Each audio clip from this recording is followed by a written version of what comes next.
Muito bem, irmãos. O Carlos Guandalini já está ajeitando aí o ar. Assim nós não ficamos desconcentrados por causa do frio. Queridos, vamos abrir lá em 2 Reis, capítulo 2. Nós hoje vamos começar um capítulo que eu admito que é um capítulo um pouco triste. Para mim é um capítulo que eu exponho com certo pesar. E nós gostamos de Elias, né? Eu pelo menos gosto bastante de Elias, mas a gente precisa agora dar espaço para o Eliseu aparecer aí, para o ministério de Eliseu florescer, se destacar, dar sequência ao trabalho que Elias começou. E o capítulo 2 todo narra essa transição. O capítulo 2 é um capítulo de transição. 2 Reis 2 fala para nós sobre sucessão. Aqui a questão é a seguinte: com Elias sendo levado ao céu, nós conhecemos essa história das EBDs, das EBFs, as crianças aprendem isso na classe delas. Com Elias sendo levado ao céu, por meio daquele redemoinho, daquela tempestade, a pergunta é a seguinte: quem vai liderar os profetas agora? Quem vai comandar o ministério profético agora? O serviço profético agora vai passar para quem? Quem vai assumir essa responsabilidade? Quem vai ser o porta-voz de Deus, o porta-voz divino diante de uma monarquia ímpia, como Acabe, Acasias? Quem vai ser esse porta-voz? Nós sabemos que existem outros profetas em Israel. Nós já vimos isso à saciedade nos capítulos anteriores. O próprio Deus fez questão de mostrar isso para Elias, que existiam outros profetas além de Elias atuando em Israel. Mas a gente sabe que Elias tem um papel diferenciado nisso tudo. A gente sabe que Elias tem um papel central nessa história. Elias aparece como o líder do ministério profético ali. Na verdade, ele se torna, ao longo do seu ministério, ele se torna a referência de profeta. Quando o judeu pensava em profeta, ele pensava em Elias. Elias se torna o padrão, o parâmetro do ministério profético em Israel. E agora Elias vai ser arrebatado, Elias vai ser levado, ele não vai mais estar aqui, ele vai simplesmente sair daqui. E o que vai acontecer agora? Então esse capítulo que está diante de nós tem dois objetivos. O tema dele é sucessão, ele fala sobre sucessão, quem vai suceder Elias nesse trabalho. E esse capítulo ele está inserido aqui com dois objetivos. Em primeiro lugar, o objetivo desse capítulo é mostrar que os planos de Deus estão em movimento. Os planos de Deus para Israel estão acontecendo e essa sucessão é prova disso. Porque essa sucessão já havia sido comunicada e planejada e comunicada pelo próprio Deus. Se os irmãos olharem lá em 1 Reis, capítulo 19, os irmãos vão se recordar disso. Quando Elias está muito desanimado por conta da reação que Jezabel e Acabe tiveram diante de tudo que Deus fez, Elias foge de Jezabel com medo da morte, medo de morrer ali, e ele vai até o Monte Sinai. No Monte Sinai ele fala para Deus: olha, só tem eu aqui. Todo mundo te abandonou, só sobrou eu. E então Deus fala: não, Elias, não é assim que a coisa funciona. O seu trabalho é um trabalho importante, é um trabalho no qual eu tenho te usado, mas o trabalho não vai parar em você. A missão não se limita a você. E no capítulo 19, versículo 16, nós vemos que Deus anuncia, Deus comunica a sucessão do profeta Elias. 19:16 diz assim: a Jeú, filho de Ninsi, ungirás rei sobre Israel. E também Eliseu, filho de Safate, de Abel-Meolá, ungirás profeta em teu lugar. E na sequência dos versículos 19 a 21, do capítulo 19, nós vemos Elias concretizando esse chamado de Eliseu. E realmente falando: olha, você vai me suceder aí como profeta de Israel.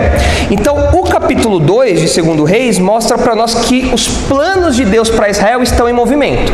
A história não está parada, Deus está concretizando os seus planos, Deus vai dar sequência ao trabalho que foi iniciado por Elias. E além disso, esse capítulo também é importante como uma dobradiça dos ministérios de Elias e Eliseu.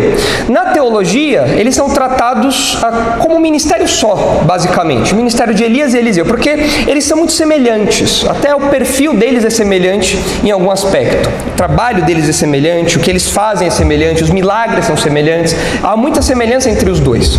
E aqui nós temos uma dobradiça onde o autor está preocupado em mostrar, em confirmar, em autenticar o ministério de Eliseu, falando: olha, ele é realmente o sucessor de Elias.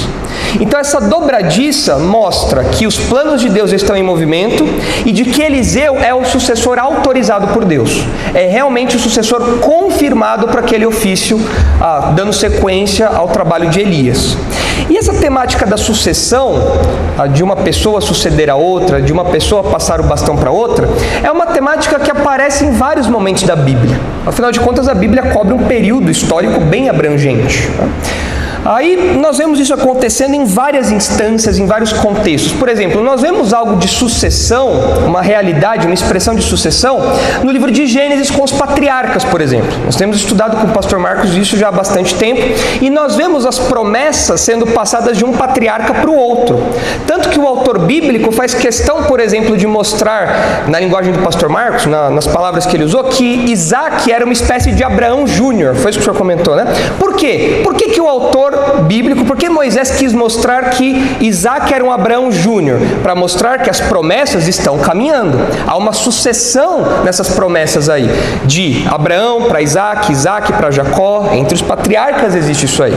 Nós vemos isso, por exemplo, no final do Pentateuco, comecinho do livro de Josué, quando a autoridade, quando a liderança do povo é passada de Moisés para Josué. Quem conquista a terra com autoridade, quem dá o início nesse processo de conquista da terra é Josué.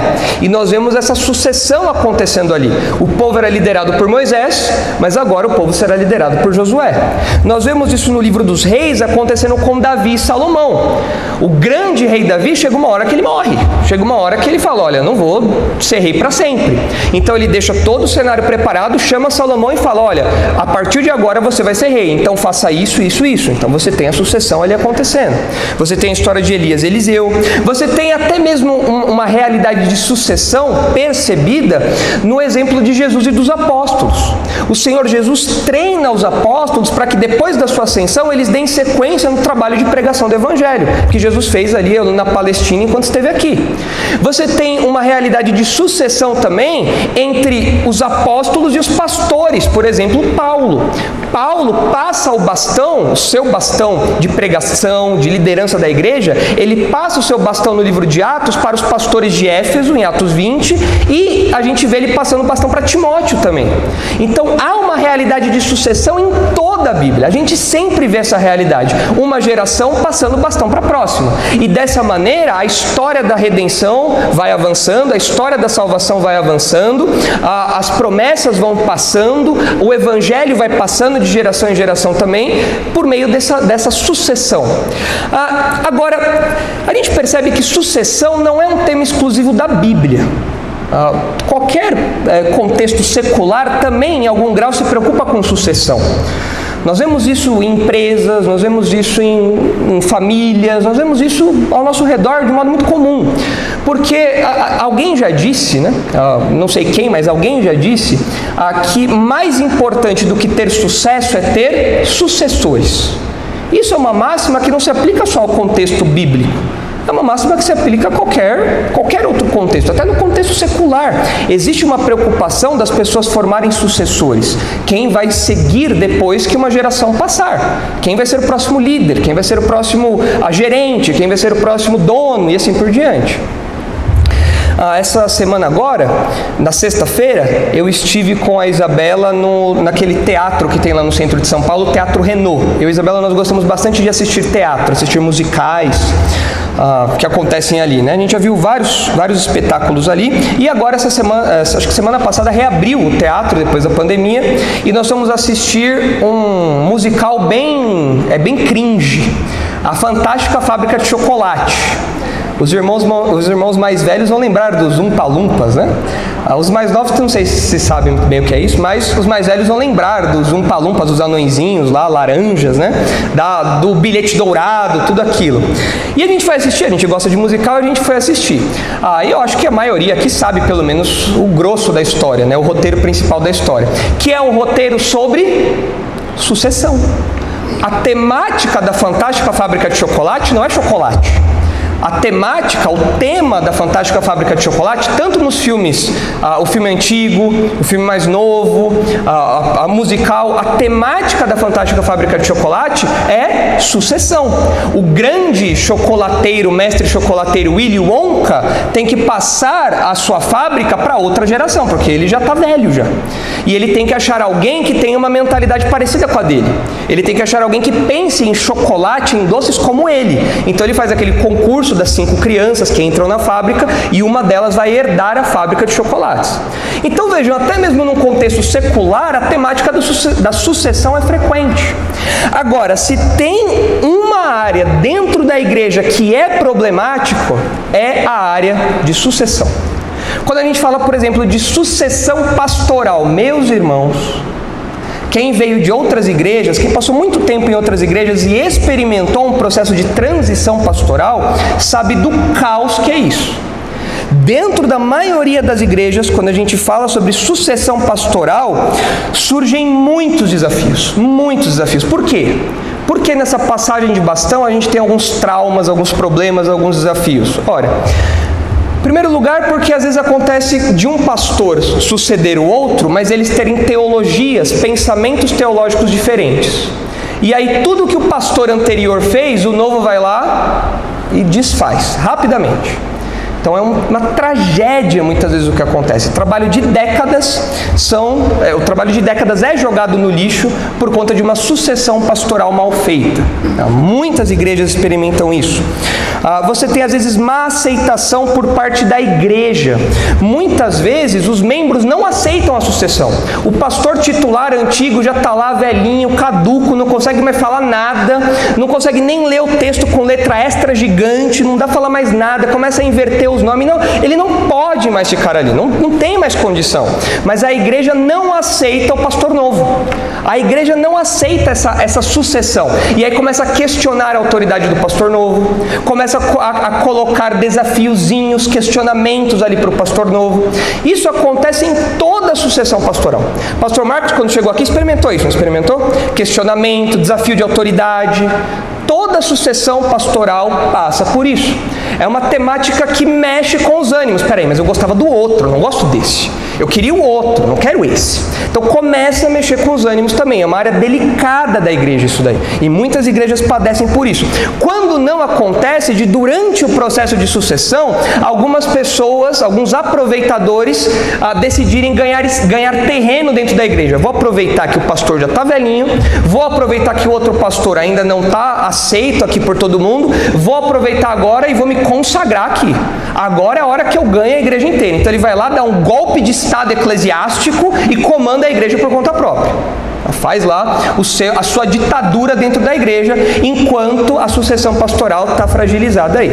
E muitas igrejas são destruídas por conta de sucessões pastorais. Muitas igrejas. Os irmãos, como eu disse, mais antigos, que já frequentam as igrejas aí há mais tempo, o contexto eclesiástico há mais tempo, sabem das tragédias que acontecem por conta de sucessões mal feitas.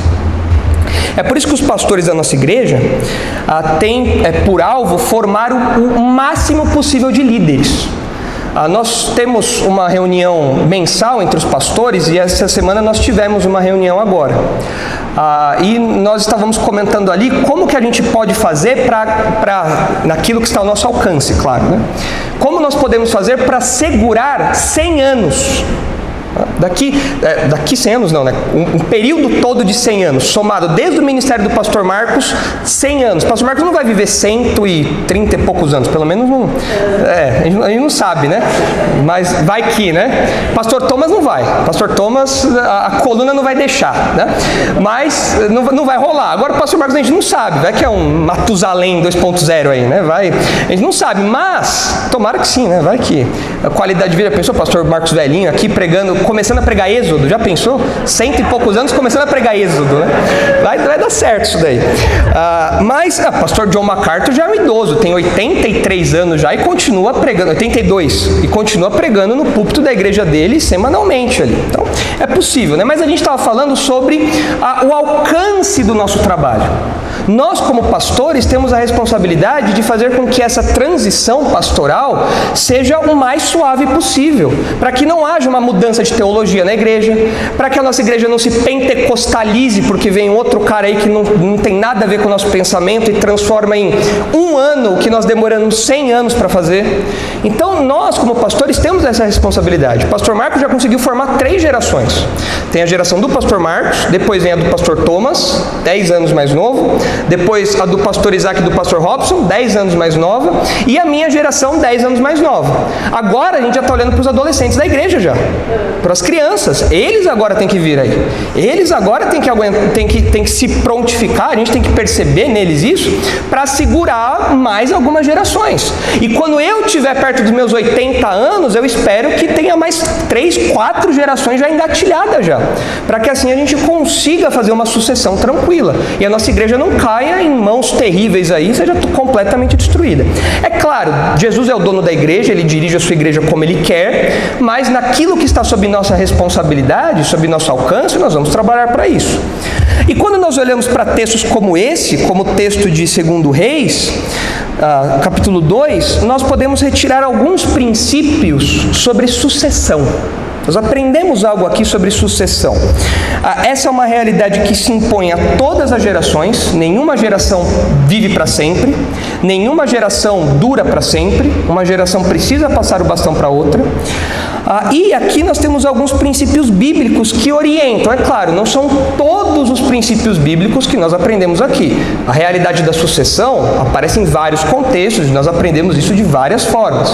Mas nesse texto nós temos alguns princípios que nos mostram que a gente não pode se guiar por achismos ou por preferências. Como eu disse, eu não gosto disso, eu não gosto daquilo, eu acho que tem que ser desse jeito. Não. Aqui nós temos um característico exemplo de sucessão. E um exemplo de sucessão muito caricato. É o representante do ministério profético de Israel passando o bastão para o seu sucessor.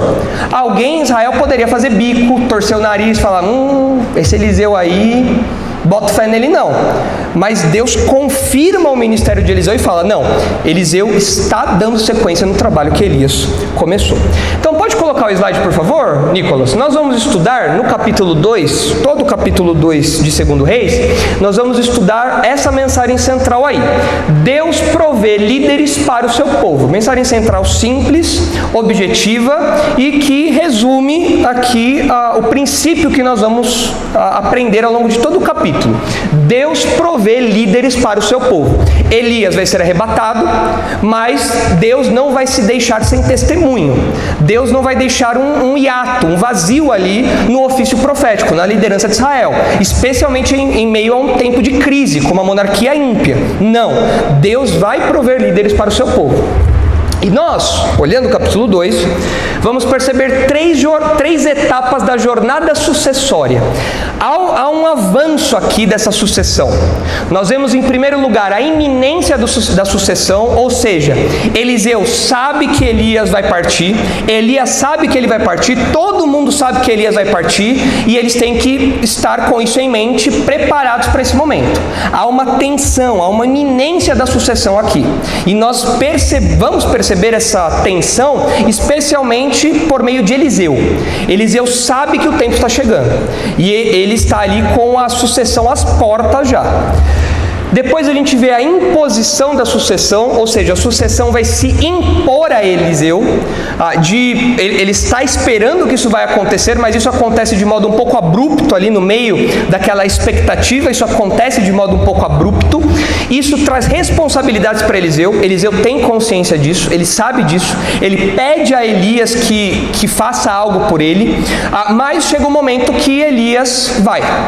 A carruagem passa, divide os dois, num redemoinho Elias é arrebatado, e agora Eliseu se vê ali sozinho. Ele sofre, ele chora, nós vamos chorar junto com Eliseu quando Elias partir. É um texto triste, é um texto pesado, é um texto carregado de emoção esse daqui, especialmente depois que Elias é arrebatado, nesse ponto 2 aqui, mas a sucessão se impôs. Agora o bastão está com Eliseu. Não tem para onde correr, não tem como chorar, agora está com ele. E, em terceiro lugar, pela graça de Deus, nós vemos a confirmação da sucessão. O bastão não apenas passa para Eliseu, mas Deus faz questão de confirmar que Eliseu é de fato o sucessor de Elias.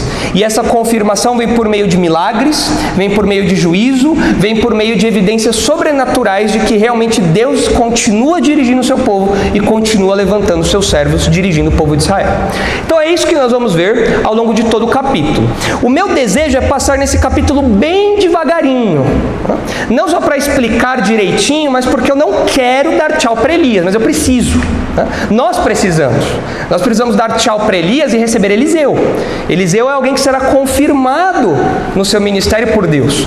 E nós vamos ver coisas incríveis que Eliseu vai fazer também. Então nós precisamos desapegar um pouco de Elias. É um momento triste de despedida, mas chegou a hora. Então agora nós precisamos, com maturidade, olhar para o texto e falar: beleza, respira fundo e vamos aí então ver essa despedida que vai nos deixar saudades. Mas precisamos fazer isso. Então Deus provê líderes para o seu povo. 3 etapas da jornada sucessória: a iminência da sucessão, a imposição da sucessão e a confirmação da sucessão. Vamos começar olhando aí então o primeiro ponto. E hoje a gente vai ver só o primeiro ponto, que fala da iminência da sucessão. Veja aí então o versículo 1 do capítulo 2. Vamos começar falando dessa sucessão que está às portas. Olha só o que o texto diz no versículo 1.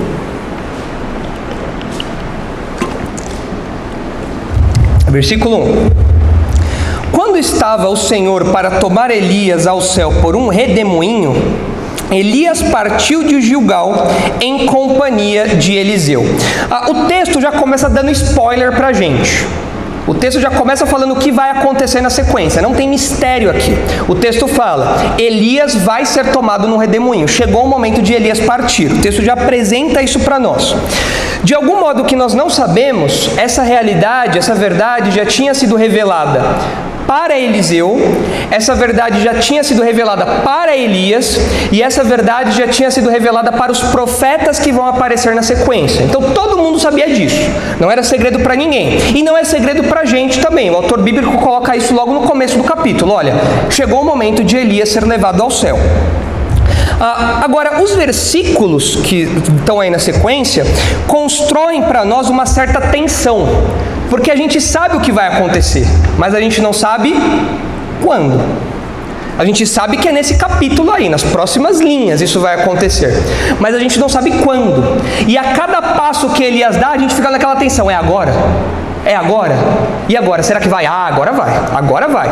E então, finalmente, ele é arrebatado ali. Mas há uma tensão que vai sendo construída aqui. E essa tensão vai crescendo. Nós percebemos essa tensão em Eliseu. Nós percebemos essa tensão nos profetas. Nós percebemos essa tensão em nós mesmos, enquanto a gente vai lendo a narrativa. Há uma tensão que vai crescendo aqui. E há uma confirmação crescente. Isso vai acontecer, não tenha dúvida. Isso não vai deixar de acontecer. Vai seguindo o texto, que é só esperar que uma hora Elias vai ser arrebatado. Então o autor já coloca isso aqui logo de cara para nós. O redemoinho que aparece aí, que já é introduzido para nós, é uma palavra que é usada na verdade para descrever uma forte tempestade de vento.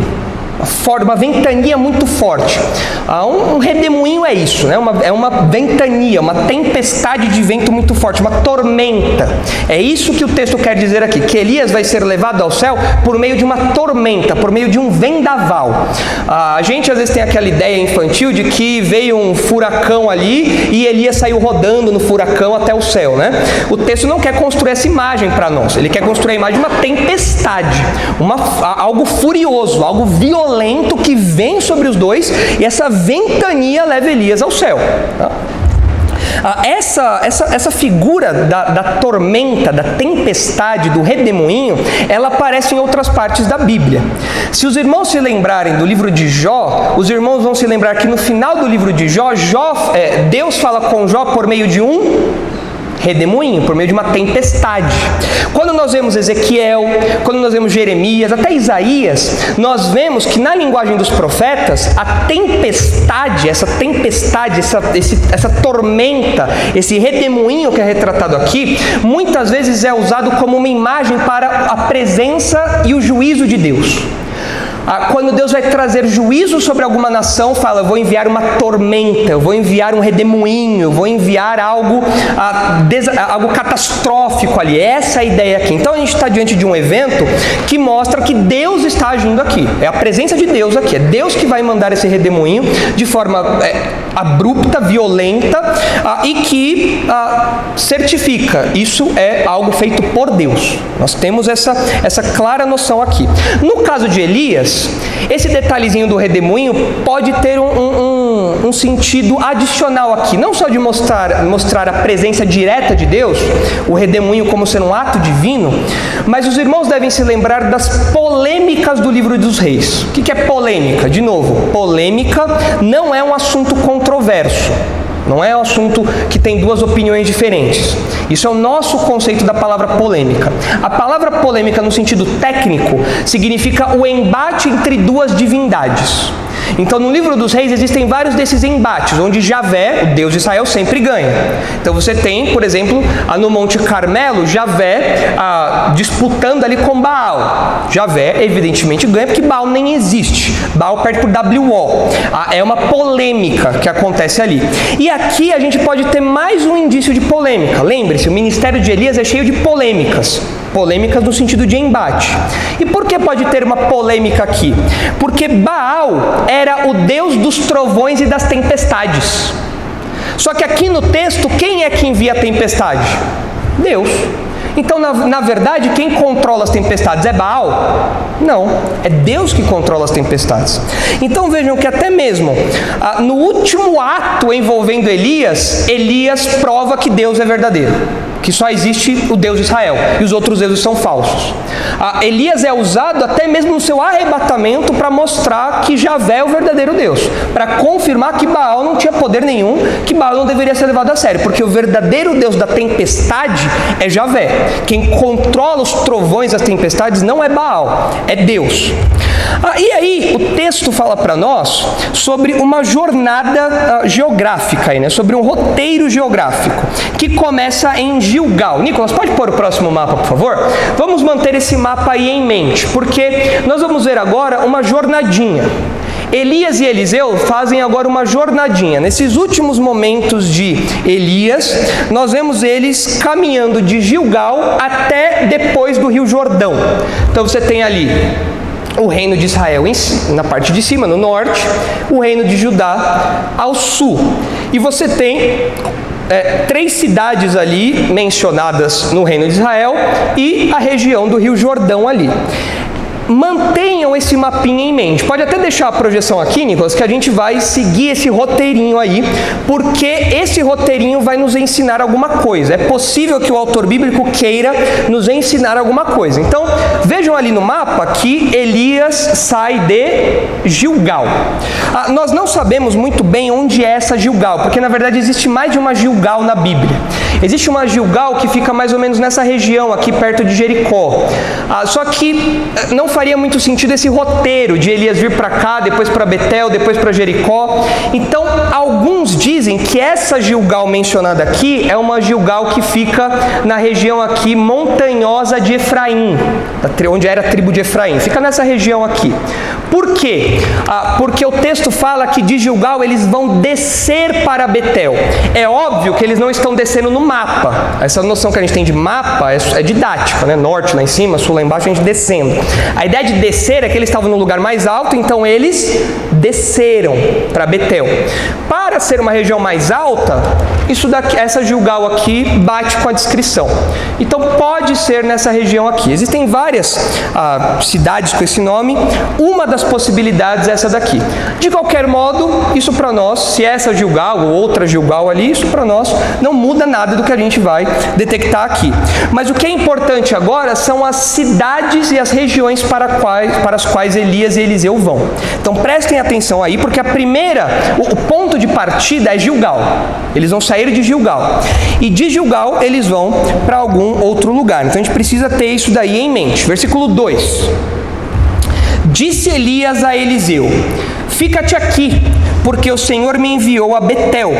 Respondeu Eliseu: tão certo como vive o Senhor e vive a tua alma, não te deixarei. E assim desceram a Betel. A gente percebe aqui que diante da iminente partida de Elias, Eliseu não quer ficar longe de Elias. Não, eu não vou ficar aqui não, eu quero ir com você, eu vou junto com você. Na verdade, essa ordem que Elias recebe de ir para algum lugar e fala para Eliseu: olha, fica aqui porque eu vou para tal lugar, e Eliseu fala: não, eu vou com você, isso se repete 3 vezes no texto. Elias recebe uma ordem, fala para Eliseu: fica. Eliseu fala: não, eu vou. E pode ser que essa orientação que Elias dá para Eliseu seja uma espécie de teste para que Eliseu confirme a sua fidelidade e o seu compromisso com Elias. Eliseu já sabe que Elias será arrebatado. Nós vamos ver isso aqui pelo texto, pela sequência do texto. Elias sabe disso, todo mundo sabe disso já, nós sabemos disso já. E quando Elias fala: fica aqui, Eliseu fala: não, eu vou com você. Ele está mostrando a sua fidelidade, ele está mostrando o seu compromisso com o profeta e com o seu chamado. Sobre a cidade de Betel, que é a primeira parada aí dessa jornada, ela fica aqui, mais ou menos. Sobre a cidade de Betel, nós conhecemos essa cidade por 2 motivos. Em primeiro lugar, nós conhecemos Betel porque ela aparece em Gênesis. Quando Jacó tem a visão da escada, aquela escada que sobe até o céu, onde Deus reafirma a promessa feita a Abraão, faz a Jacó, lá em Gênesis capítulo 28. Nós estamos em Gênesis 28 agora, não é? Começamos Gênesis 28, né? Então logo mais nós vamos chegar em Betel. Essa cidade de Betel, ela se chamava Luz. E aí então Jacó muda o nome da cidade para Betel. E aí fica então chamada Betel, essa cidade ali. Então ali Jacó levanta um altar a Deus. E essa cidade de Betel é conhecida em Gênesis então. Mas essa cidade de Betel tinha um outro detalhe também que era importante. Se os irmãos olharem para 1 Reis 12, os irmãos verão que nessa cidade de Betel, Jeroboão, o primeiro rei depois da divisão do reino do norte e reino do sul, Jeroboão fez ali uma coisa que ele não podia ter feito. Ele fez isso em Betel. Qual que era o problema? Jerusalém ficava no reino do sul. Jerusalém ficava aqui embaixo, mais ou menos aqui. Qual que era o problema? O Jeroboão, que era rei do norte, não queria que o povo fosse adorar no templo, porque ia pegar mal isso daí. Peraí, como assim? Você sai do meu território para ir adorar Deus em outro território? No meu território inimigo? De jeito nenhum. Eu vou colocar altares aqui. E Jeroboão colocou altares em Dan, lá em cima, e em Betel, aqui embaixo, para que o povo não precisasse ir até Jerusalém. Olha aí o capítulo 12 de 1 Reis, versículo 28. Olha só: pelo que o rei, tendo tomado conselhos, fez 2 bezerros de ouro e disse ao povo: basta de subirdes a Jerusalém. Vês aqui teus deuses, ó Israel, que te fizeram subir da terra do Egito. Pôs um em Betel e o outro em Dan. Então na ponta de cima do reino e na ponta de baixo do reino tinha altar ao bezerro de ouro aqui para você adorar. Você não precisava ir até Jerusalém mais. Qualquer lugar que você tivesse, você tinha um altar próximo de você ali. Versículo 30. E isso se tornou em pecado, pois que o povo ia até Dan, cada um, para adorar o bezerro. Isso não podia acontecer porque uma das temáticas do livro de Reis é o lugar exclusivo de adoração.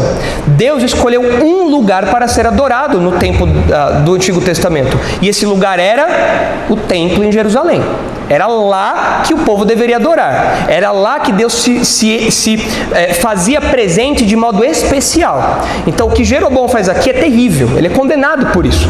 Só que Betel tinha lá então esse altar ao bezerro de ouro, esse altar idólatra aí, não autorizado, que Jeroboão fez. Só que não tinha só isso em Betel.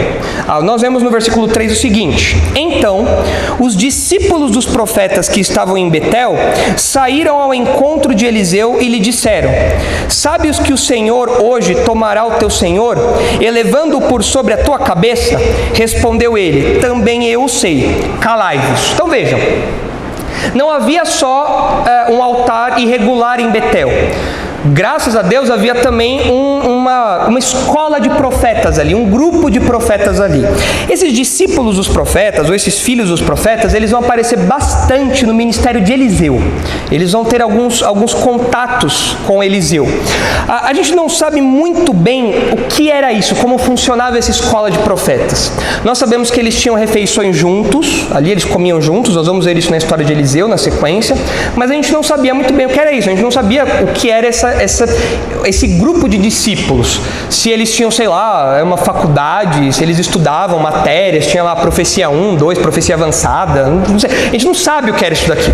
Era um grupo junto ali que era conhecido como a escola, os discípulos, os filhos como discípulos, né? Os filhos dos profetas. E eles, é claro, faziam a denúncia, a presença deles ali constituía a denúncia ao que Jeroboão tinha feito em Betel. Então você tinha Deus dando testemunho ali em Betel. Existem profetas sérios ali testemunhando contra aquele altar irregular, contra aquele altar idólatra ali. E a menção desse grupo aqui é importante porque, como eu disse lá no começo, Deus está mostrando que os planos para Israel estão em andamento. Que mesmo Elias partindo, a história não vai travar, a história não vai se perder com Elias, pelo contrário, vai continuar. E os irmãos devem se lembrar que lá no Monte Sinai, naquele diálogo que Deus tem com Elias está abatido, acha que só sobrou ele. Deus fala para Elias, eu reservei 7.000 que não se dobraram a Baal. E nós, ao longo dos capítulos subsequentes, nós vemos quem são esses 7.000. E esses 7.000 estão aqui, em Betel, estão ali, mostrando que existem pessoas fiéis a Deus no meio de uma cidade repleta de idolatria. E isso, na verdade, é uma realidade que acontece até hoje. Nós temos povo de Deus no meio de cidades pagãs. Nós temos povo de Deus no meio de cidades ímpias. Nós somos esse exemplo. São Paulo é uma cidade ímpia ou não é? Nós estamos aqui. No Novo Testamento havia igrejas em cidades ímpias? Ou se tinha. Tinha igreja em Corinto? Tinha. Tinha igreja em Éfeso? Tinha. E o Novo Testamento fala, a igreja que se reúne em Éfeso, a igreja dos coríntios, a igreja que está em Corinto. Ou seja, você tem, ao longo de toda a história, no meio de contextos idólatras, imorais, ímpios, nós temos ali exemplos de remanescentes, de pessoas que não se dobraram a Baal, que não se dobraram à idolatria, que não se dobraram ao mundo ao seu redor. Nós continuamos com esse testemunho. Nós estamos aqui no meio de São Paulo. Nós estamos aqui no meio dessa selva de pedra, testemunhando como os profetas faziam na cidade de Betel aqui. Diante daquele altar irregular, daquele lugar que não deveria estar ali, nós vemos que Deus levanta seus servos, levanta seu testemunho ali. E eles continuavam ali preservando a aliança e denunciando o mal. Então isso não estava restrito a Elias. Agora aqui, Elias vai passar por esses pontos aí. Ele vai passar em Betel e vai encontrar uma escola de profetas ali. Depois ele vai para Jericó e ele vai encontrar uma outra escola de profetas ali. Agora, por que Elias encontra esses profetas não nos é dito aqui explicitamente. Não é dito o conteúdo desse encontro, não é dito quanto tempo esse encontro demorou e não é dito qual é o conteúdo desse encontro. O conteúdo entre os profetas e Eliseu é falado para nós. Aliás, uma pergunta bem conveniente, né? O povo sabe aí que Elias vai ser tomado e fala para Eliseu, você sabe? Eliseu fala, gente, eu sei, não precisa ficar falando, né? Esse tipo de coisa. Eu já estou abatido naturalmente por conta disso. Mas a gente tem só esse vislumbre desse encontro. Mas nós não sabemos por que Elias passou ali. Agora, não é forçar a barra, nós vermos que essa visita que Elias faz a Betel e a Jericó, nesse encontro com esse grupo de profetas aqui, é o seguinte: diante da iminente partida do profeta-chefe, que era Elias, ele quer passar por esses lugares, por essas escolas, por essas turmas de profetas e encorajá-los, fortalecê-los, orientá-los. Não seria estranho nós pensarmos isso. Elias sabe que ele vai ser arrebatado, tem certeza disso, está chegando a hora. Eu sei que existem outros profetas em Israel que vão continuar denunciando o mal, que vão continuar se levantando contra a idolatria do povo, que vão continuar denunciando os monarcas ímpios. Eu vou passar então por essas cidades, a comando de Deus, Deus me mandou, eu vou passar por essas cidades e vendo os grupos dos profetas eu vou encorajá-los, fortalecê-los e orientá-los. O texto não nos diz isso, mas não seria estranho imaginarmos isso. Por quê? Porque se Elias fez isso, Ele seguiu um padrão comum aos servos de Deus. Diante da morte iminente ou da partida iminente, como o caso de Elias, os servos de Deus se preocupam em encorajar, fortalecer a próxima geração. Nós estamos falando sobre sucessão. E sucessão não diz respeito apenas a quem vai pegar o bastão. Sucessão diz respeito também a quem está passando o bastão. E aqui pode ser que Elias tenha feito isso. Há exemplo de outros servos de Deus. Se os irmãos olharem, por exemplo, 1 Reis capítulo 2, os irmãos verão as últimas instruções que Davi dá para Salomão. Nós não vamos ler o texto todo, mas veja lá 1 Reis 2. Diante da morte iminente ou da partida iminente, o servo de Deus se preocupa em encorajar, orientar, fortalecer, dar direções para a próxima geração. Claro, já fez isso ao longo de toda a vida, não vai fazer isso só na hora da morte, só na hora da partida, mas diante dessa realidade iminente, isso se torna mais urgente. E veja só como Davi faz com Salomão. 1 Reis 2:1. Aproximando-se os dias da morte de Davi, deu ele ordens a Salomão seu filho, dizendo: eu vou pelo caminho de todos os mortais, coragem, pois, e ser homem. Aqui Davi foi muito machista. Seja homem, Salomão, ser homem, ser maduro, ser um cabra macho, continua regendo esse reino com fidelidade, com zelo, com coragem. E ele continua dando outras orientações para Salomão. Ele fala: guarda os preceitos do Senhor. Depois ele fala, no versículo 5, também tu sabes o que me fez Joabe, filho de Zeruia.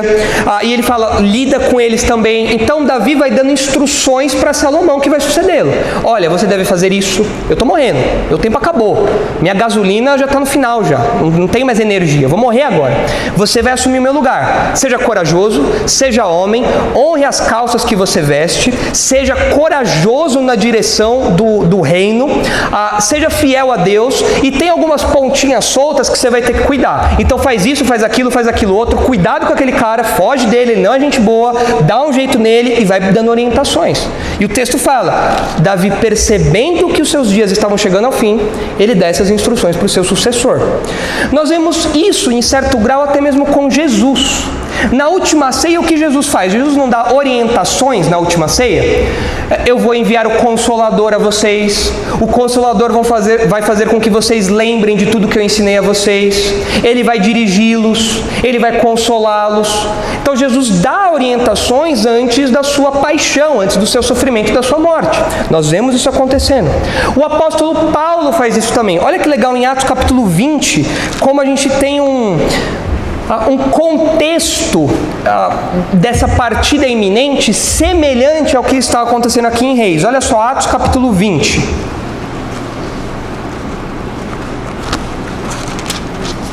Atos capítulo 20.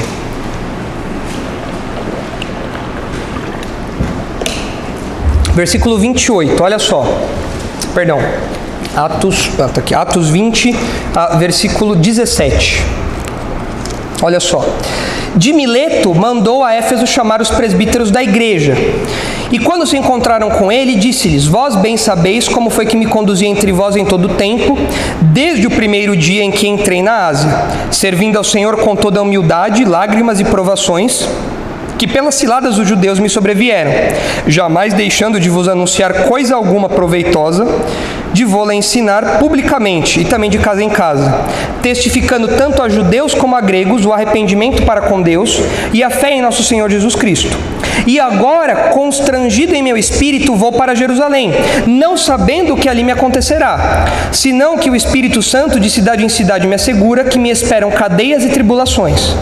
Porém, em nada considero a vida preciosa para mim mesmo, contanto que complete a minha carreira e o ministério que recebi do Senhor Jesus, para testemunhar o Evangelho da graça de Deus.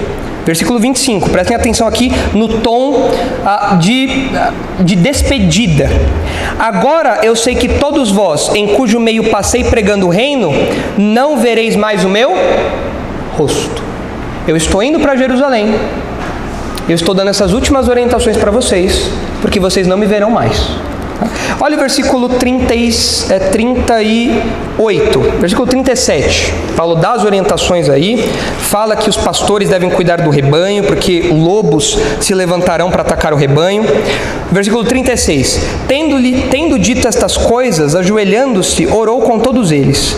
Então houve grande pranto entre todos, e abraçando afetuosamente a Paulo, beijavam, entristecidos especialmente pela palavra que ele dissera, que não mais veriam o seu rosto, e acompanharam-no até o navio. Eles estão com o coração apertado aqui, o coração na mão. O Paulo não volta mais. Nós não vamos mais ver o Paulo. É uma despedida aqui. E Paulo faz questão de dar últimas orientações aos pastores de Éfeso. Paulo também dá últimas orientações com um tom de despedida para um jovem pastor, que é Timóteo. A segunda carta de Timóteo é uma carta triste de você ler. No final da carta, nós vemos Paulo falando, olha, eu estou sendo apresentado como uma oferta já no final. Eu estou sendo apresentado como uma oferta que até a última gota foi ofertado ali. Eu já estou no final da minha vida. Deus está me levando para o seu reino. Ele está me dando um salvo-conduto para o seu reino, Timóteo. Timóteo, seja firme, continue. Um tom de despedida também. Então a gente vê que nos últimos momentos ali, diante da partida iminente, da morte iminente, de não ver mais o seu discípulo, o que o servo de Deus faz? O servo de Deus se preocupa em dar orientações, direções e encorajamento à próxima geração, aos seus sucessores. E isso... Se Elias fez isso, seguindo esse padrão, isso nos ensina o modo como nós devemos encarar os momentos antes da nossa partida. É claro, a gente não sabe quando a gente vai morrer, a gente não sabe quando a gente vai partir. Elias sabia quando isso ia acontecer, mas existem momentos da nossa vida em que a morte, ela parece mais próxima, em que nós não sabemos, naquilo que nós podemos ver, nós não sabemos o que vai acontecer. Uma cirurgia de alto risco, um acidente, uma doença cujo tratamento é muito improvável que tenha resultado 100%. Diante disso, o que o crente faz? O crente desespera. Nossa, acabou, é agora, o que eu vou fazer? Não. O crente não sabe apenas viver, o crente também sabe morrer. E antes da sua morte, antes da sua partida, diante dessa partida iminente, o crente, ele visita Betel, ele visita Jericó, ele chama Salomão, ele chama os pastores de Éfeso, ele escreve uma carta para Timóteo, ele fala, eu vou dar orientações para a próxima geração, eu vou encorajá-los, eu vou fortalecê-los, eu vou dar direções para eles aí nos meus últimos momentos. As minhas últimas palavras não serão palavras de lamento, não serão palavras de capricho tolos e bobos, do tipo assim, olha, quando eu morrer, põe as flores tais no meu caixão, joga as minhas cinzas em tal rio, não vou gastar o meu fôlego com isso, eu vou gastar a minha energia, eu vou gastar o meu fôlego dando instruções, direções e encorajamento para a próxima geração. Os pais passando o encorajamento para os filhos, uma geração para outra, os pastores mais velhos, os sêniors, passando orientações para a próxima geração, aproveitando esses últimos momentos como os servos de Deus aproveitaram na Bíblia. E talvez Elias tenha feito isso. Diante da iminência da sua partida, Elias passa aí pela escola dos profetas para ensiná-los. E o texto fala que os profetas falaram para Eliseu o seguinte, que naquele dia o Senhor tomaria. Você sabe que o Senhor vai tomar Elias de sobre você? A palavra usada aqui para tomar é a mesma que é aplicada a Enoque. Nós sabemos que Enoque não morreu, Enoque foi arrebatado, trasladado, né? Nós sabemos que ele não experimentou a morte. E a mesma palavra que é aplicada lá em Gênesis 5 para falar de Enoque é a palavra que é usada aqui para falar sobre o que vai acontecer com Elias. Elias será tomado, ambos foram tomados por Deus. Um grande privilégio, que só aconteceu com os dois. Eles não experimentaram a morte, tanto Enoque como Elias, eles não experimentaram a morte. A mesma palavrinha aqui é aplicada, é um grande privilégio divino que mostra o quê? Que tanto Elias quanto Enoque foram servos fiéis a Deus, com compromisso com Deus, e Deus deu esse benefício, esse privilégio a eles.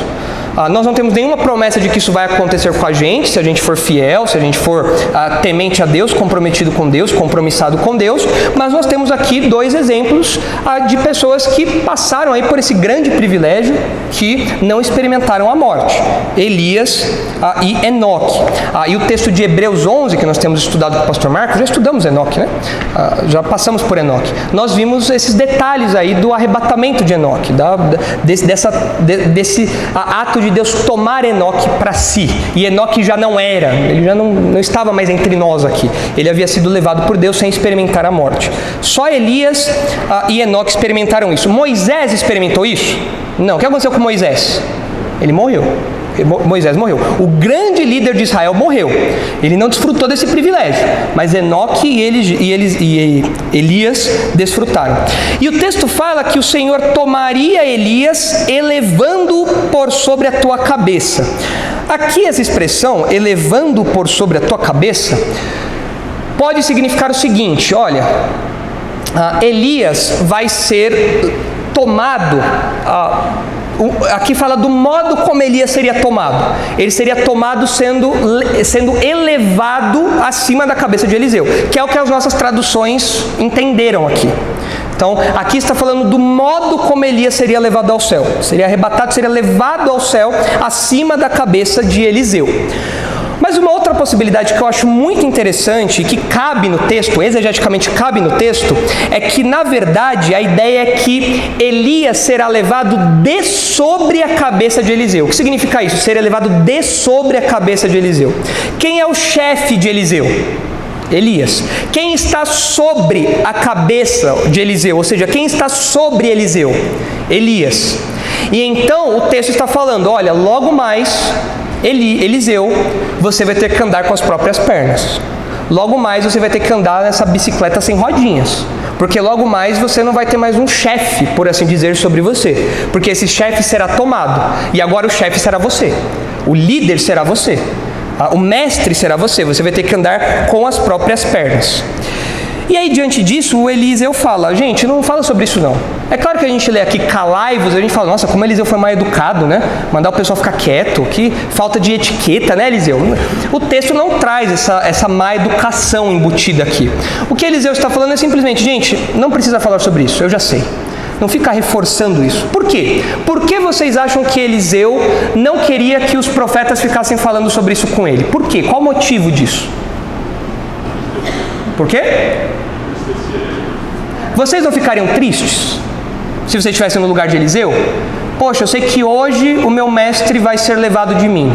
Eu vou ficar falando disso? É verdade, hoje ele vai, mó legal, né? Ele vai ser levado de mim, eu vou estar aqui sozinho agora, eu vou seguir o jogo. Claro que não. Humanamente falando, pensando na realidade, Elias e Eliseu eram homens como nós. Você se sentiria abatido ou não? Pensa no seu pai. Fala assim, ó, hoje o seu pai vai morrer. Como que você vai ficar? Você vai ficar falando isso com todo mundo? Hoje ele vai morrer, é verdade, né? Se você fica abatido, é normal. E aqui parece que é isso que está acontecendo com Eliseu. Fala, gente, eu já sei, vocês já sabem, todo mundo sabe, quem está lendo esse texto sabe, Elias sabe, todo mundo sabe, não precisa ficar falando nisso. Nós já sabemos disso. Espere o momento certo para isso acontecer. Não fica colocando lenha nisso aí. Isso me entristece. Possivelmente é isso aí que aconteceu. E a pergunta dos profetas, né, que coloca em aparência, em destaque essa tristeza de Eliseu, nos lembra da triste realidade de que um dia nós estaremos na mesma posição de Eliseu. Um dia os nossos mestres serão tomados de sobre nós também. Um dia os nossos pastores, os nossos líderes que nós amamos, um dia eles serão tomados de sobre nós também. Um dia os pais são levados e os filhos ficam. Os mestres são levados e os discípulos ficam. É a ordem da vida, é a sucessão. A sucessão tem que acontecer. Isso nos entristece, mas é uma realidade. Vejam o que diz 2 Pedro, a segunda carta de Pedro, no capítulo 1. Olha só como Pedro tem noção disso.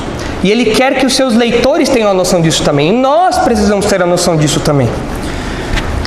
Olha só o que diz ali 2 Pedro, capítulo 1, versículo 12. Um dia os nossos mestres serão retirados e a gente vai precisar andar a vida cristã sem rodinhas. Um dia nós precisaremos ensinar os discípulos. Um dia nós precisaremos passar o bastão para outra geração. Nem sempre a geração mais velha vai estar aqui com a gente. Olha só o que diz 2 Pedro 1, versículo 12. Por esta razão, sempre estarei pronto para trazer-vos lembrados acerca destas coisas, embora estejais certos da verdade já presente convosco e nela confirmados.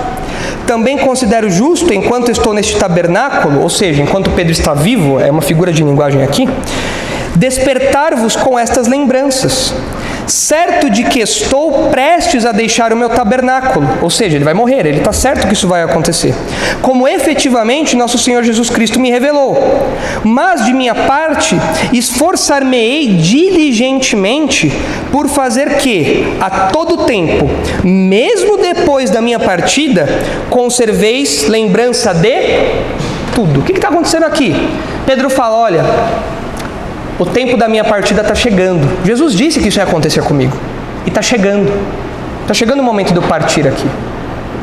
Enquanto eu estou aqui, eu estou lembrando vocês. É como o pai que lembra os filhos. Olha, leva o guarda-chuva. Pega a blusa. Não esquece tal coisa. Olha, cuidado com a estrada. É o pai que vai lembrando. Enquanto o pai está aqui, ele está lembrando. E Pedro fala, eu estou lembrando diligentemente vocês. Enquanto eu estou aqui. Mas vai chegar o dia em que eu vou botar a porta na maçaneta e eu não vou ouvir Pedro falando, lembra do Evangelho, lembra das verdades que eu te ensinei, lembra do que eu preguei. Pedro não vai mais estar falando, porque ele não vai mais estar aqui.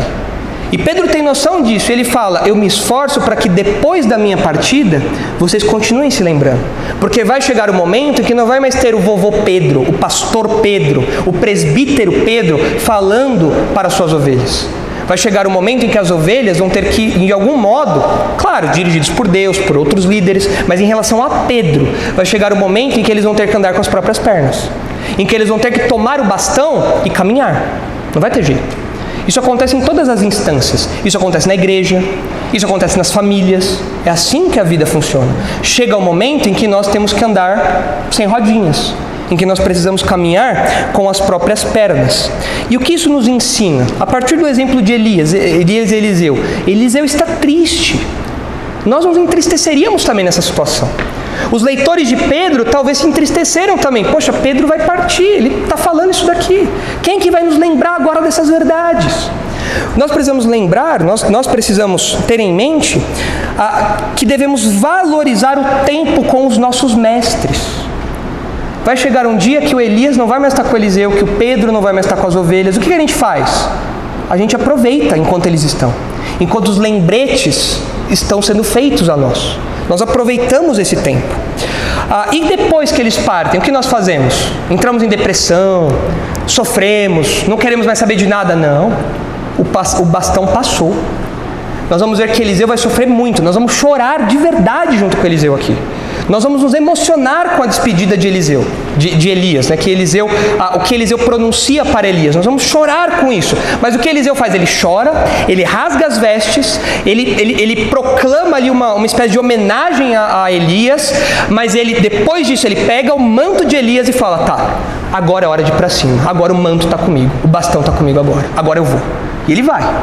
Nós então, como geração mais nova, e eu ainda me enquadro nessa geração mais nova, nós temos que aproveitar os sêniors da igreja, a geração antiga, lembrando que eles não vão estar para sempre conosco, mas nós temos também que estar prontos para quando eles partirem, nós pegarmos a capa deles, o bastão deles e darmos sequência no trabalho deles.